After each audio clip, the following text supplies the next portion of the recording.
If you want to change lock screen password type on your OnePlus 13 5G, first of all, open up your settings.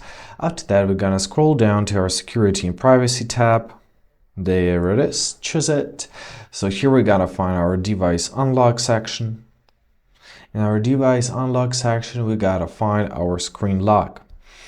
So this is our screen lock type. If you already have it, you have to enter it. So here you can choose which one you want to: numeric, alphanumeric, and pattern. So now we are using numeric password. If you want to choose something new, let's choose pattern. For example, now enter your old password. And by the way, you can turn off that password with that turn of password. And now draw new pattern.